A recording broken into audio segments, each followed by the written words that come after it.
রাজধানীর উত্তরায় milestone school and কলেজের একটি ভবনে বাংলাদেশ বিমান বাহিনীর প্রশিক্ষণ যুদ্ধবিমান বিধ্বস্ত হয়ে অন্তত ৩২ জন নিহত হয়েছে। গতকাল দুপুরে চীনের তৈরি FT-7BGI মডেলের বিমানটি দুর্ঘটনায় পড়ে। দেশে গত এক দশকে প্রশিক্ষণ বিমান বিধ্বস্ত হওয়ার ঘটনা ঘটেছে বেশ কয়েকবার। এর কোনোটিতে পাইলট আহত বা নিহত হয়েছেন, কোনোটি বিধ্বস্ত হয়েছে জনবসতি থেকে দূরে। তবে এবারের মতো প্রাণঘাতী দুর্ঘটনার নজির ইতিহাসে দ্বিতীয়টি নেই।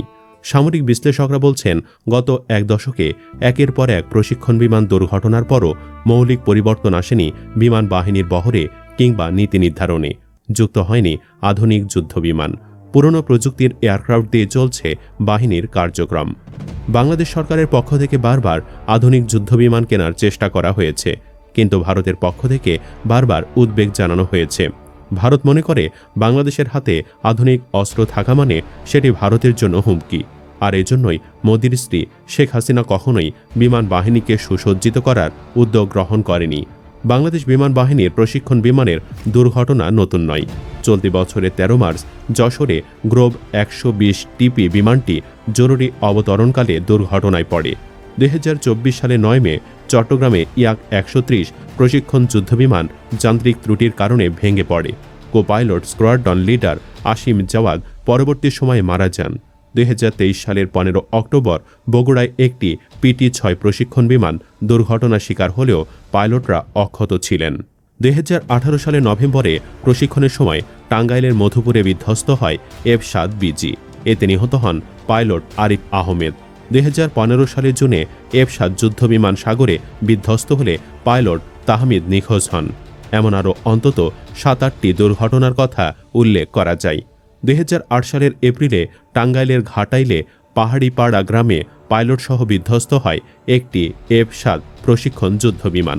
এতে নিহত হন স্কোয়াড্রন লিডার মোর্শেদ হাসান। দুর্ঘটনার কারণ হিসেবে তখন সম্ভাব্য কারিগরি ত্রুটির কথা উল্লেখ করা হয়েছিল।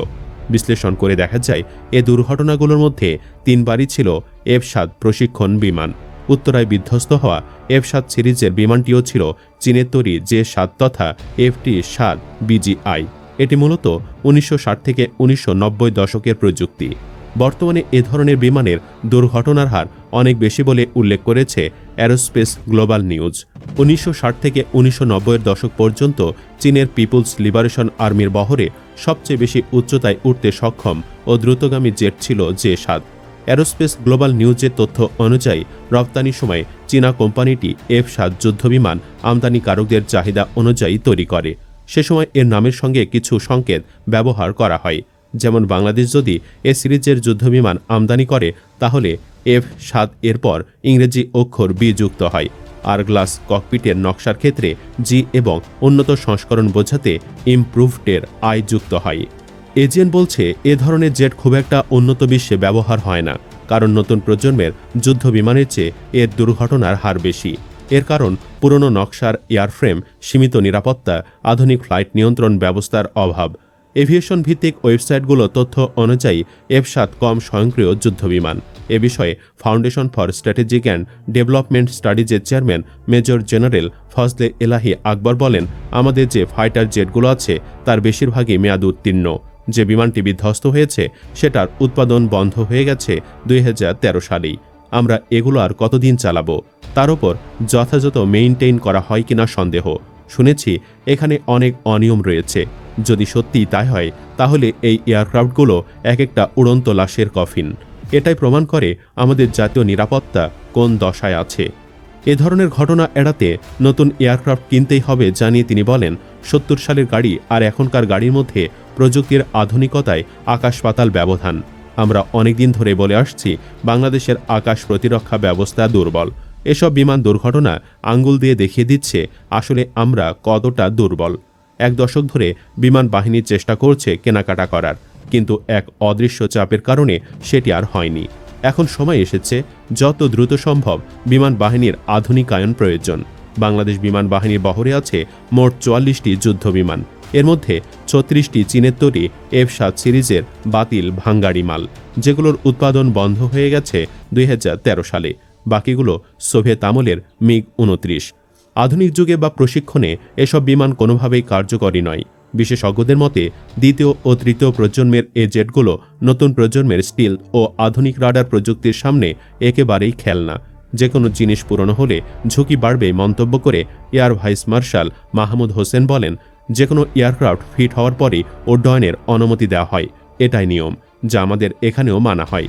তবে যুদ্ধবিমানের একটা লাইফ সাইকেল আছে, এরপরও এটা এক্সটেন্ড করতে চাইলে মেইনটেনেন্স যথাযথভাবে করতে হয়।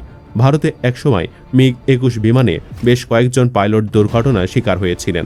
পরে তারা তাদের সব বিমান বাতিল করে দিয়েছিল। আরও জরুরি হচ্ছে নতুন এয়ারক্রাফট কেনা।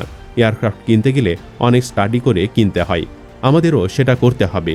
যে কোনো জিনিসই পুরনো হলে ঝুঁকি বাড়ে, ফলে নতুন এয়ারক্রাফট কেনায় মনোযোগ দেওয়া উচিত, কারণ দিন শেষে সবার জীবনের মূল্য আছে। তিনি আরও বলেন, সাধারণত দুই কারণে বিমান বিধ্বস্তের ঘটনা ঘটে: টেকনিক্যাল ফল্ট ও হিউম্যান এরর। প্রশিক্ষণ বিমানেও ব্ল্যাক বক্স থাকে, সেটা অনুসন্ধান করে এগুলোর যথাযথ তদন্ত করে সে অনুযায়ী ব্যবস্থা নিতে হবে।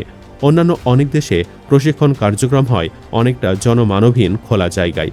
বাংলাদেশেও এ বিষয়ে বিবেচনা করা উচিত মন্তব্য করে মাহমুদ হোসেন বলেন, অন্যান্য দেশেও প্রশিক্ষণ বিমান দুর্ঘটনা ঘটে, তবে সেগুলো তেমন আলোচনায় আসে না, কারণ তার অধিকাংশই হয় জনমানবহীন এলাকায়। সেক্ষেত্রে ঢাকার আশপাশে অপেক্ষাকৃত কম জনবহুল এলাকায় একটা পৃথক ফাইটার বেস প্রস্তুত করা যায় কিনা সেটা সরকারের ভেবে দেখা উচিত। সাম্প্রতিক বছরগুলোয় প্রতিটি প্রতিবেশী রাষ্ট্রই আধুনিক সমরাস্ত্র তৈরি কিংবা কেনার ক্ষেত্রে ব্যয় বাড়িয়েছে উল্লেখযোগ্য হারে, যদিও বাংলাদেশ চলছে উল্টো পথে। টাকার অঙ্কে নিট প্রতিরক্ষা বাজেটে বরাদ্দ বাড়লেও কমেছে ডলারের হিসেবে। আবার বাজেটের বেশিরভাগই চলে যাচ্ছে পরিচালন ও অবকাঠামো উন্নয়নে। আন্তর্জাতিক গবেষণা সংস্থা স্টকহোম ইন্টারন্যাশনাল পিস রিসার্চ ইনস্টিটিউটের তথ্য অনুযায়ী 2018-22 সময়কালে অস্ত্র আমদানি আগের 5 বছরের তুলনায় কমেছে প্রায় 48%। অর্থাৎ সামরিক অবকাঠামো খাতে ব্যয় বাড়লেও সমরাস্ত্রে উল্টো কমেছে। ফলে বাংলাদেশের সামরিক প্রতিরক্ষা ব্যবস্থা পুরনো কাঠামোই পড়ে রয়েছে। যুদ্ধ প্রযুক্তি বা প্রশিক্ষণ সক্ষমতা বাড়ানোর জায়গাটি থেকে গেছে অবহেলিত। বাংলাদেশ সেনাবাহিনীর আর্মি এভিয়েশনে কর্মরত ছিলেন কর্নেল অবসরপ্রাপ্ত মোহাম্মদ সোহেল রানা। সার্বিক বিষয়ে তিনি বলেন, একটি বিমান যখন পাইলটকে দেওয়া হয় তার মানে সে এটার যোগ্য। এটা তো বন্ধুদের সাথে চালানো মোটর সাইকেল না যে একজন চাইলে চালাতে পারবে, আর এটি উড়ানোর অনুমতি দেওয়া মানে বিমানও ফিট। আমি মনে করি আমাদের এয়ারক্রাফট বা মেশিনারিজ পুরনো, আধুনিকায়নও হয়তো হয় না। এখন সবচেয়ে বেশি প্রয়োজন বিমান বাহিনীর আধুনিকায়ন, নতুন এয়ারক্রাফট সংযোজন করা। সেটা যে হঠাৎ করে কেনা যায় না এটা সত্যি, কিন্তু কেনার প্রক্রিয়া চলমান থাকা উচিত। কেনার সময় অনেক কিছু বিবেচনায় আনতে হয়। ক্রমাগত পরিবর্তনশীল প্রযুক্তি, নিজস্ব চাহিদা, পারিপার্শ্বিক আবহাওয়া, আর্থিক সক্ষমতা, স্পেয়ার পার্টসের সহজলভ্যতা ইত্যাদি অনেক কিছু বিবেচনায় আনতে হয়। চীন, রাশিয়া, ইউরোপ না আমেরিকা, কোন ব্লকের দিকে যাব, এসব বিষয় তো থাকেই।